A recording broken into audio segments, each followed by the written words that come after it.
Welcome to This Explainer. Today, we're diving into the monumental legacy of a man whose name is, well, practically synonymous with college baseball excellence. Recently, the sports world lost an absolute titan. J. Stanley Skip Bertman passed away at the age of 88.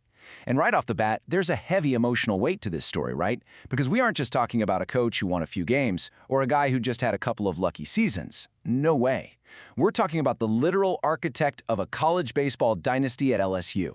We're going to break down exactly how he built that legacy from scratch and how his impact rippled out way beyond the dirt of the diamond. 5. That's his number of national championships, and it immediately tells you why he wasn't just another manager in the dugout. He was the absolute gold standard for college athletics. Think about it for a second. Winning one national title, that's a career-defining achievement for most coaches. It's the kind of thing they literally build statues for. But winning 5? That puts you into a completely different stratosphere of coaching greatness. It sets the baseline for the sheer, unrelenting dominance we're about to explore, proving that his methods weren't just effective, they were genuinely revolutionary for the sport. So let's move right into our first major era, rebuilding the bayou. When Skip Bertman arrived in Baton Rouge back in 1983, he brought this fiercely competitive vision that he'd cultivated during his time as an assistant at the University of Miami under the legendary Ron Frazier. He basically took that winning South Florida formula and transported it straight to Louisiana, and he had to, honestly, because he didn't just walk into a ready-made powerhouse.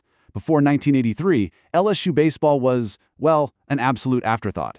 We're talking about an average of 500 fans a game, mostly just family and girlfriends sitting in these empty, quiet bleachers.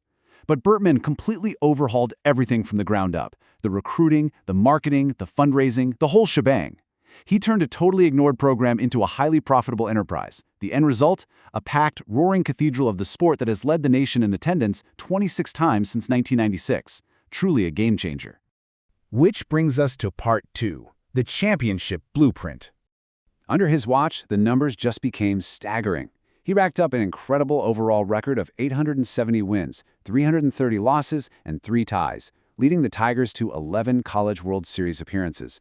And then there's the rhythm of his ultimate success: 1991, 1993, 1996, 1997, and 2000. That's 5 national titles in the span of a single decade.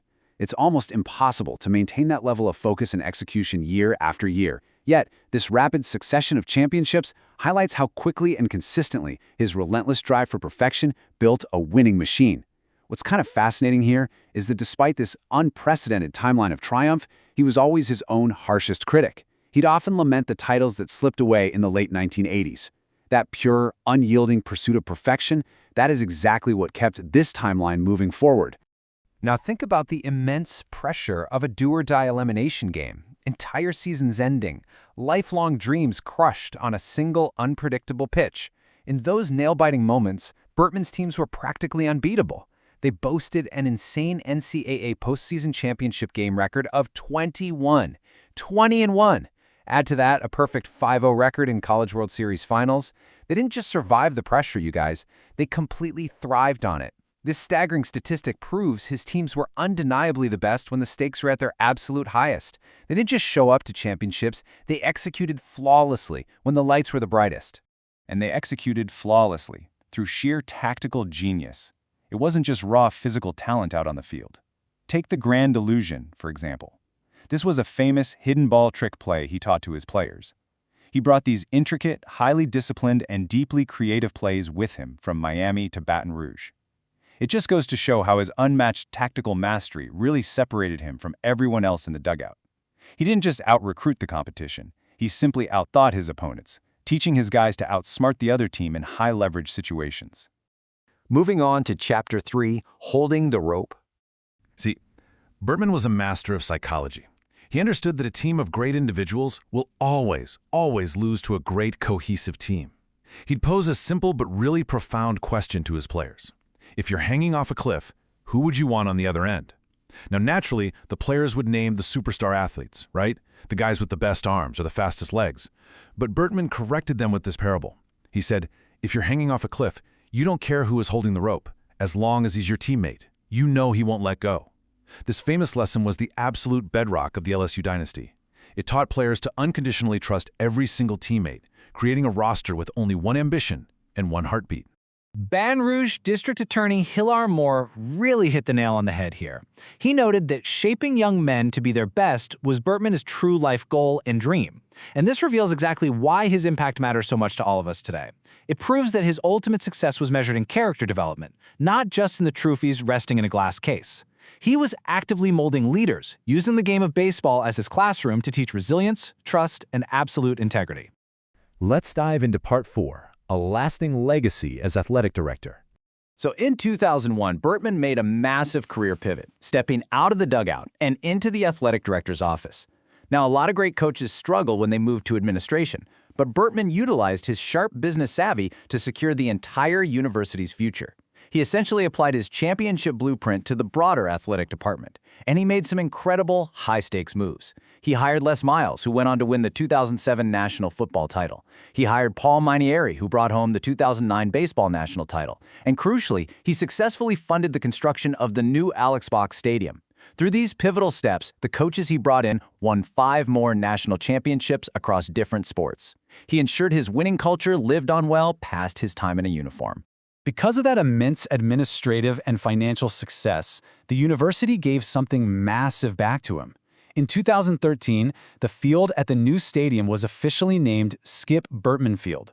Naming the field in his honor completely solidifies his permanent physical presence at LSU. Every single time a player steps onto that grass, they're stepping onto the foundation that he quite literally built from the ground up. Which brings us to our final section, the final goodbye. Rest easy, Skip. Skip passed away peacefully early on a Friday morning after a brief hospitalization, surrounded by his daughters.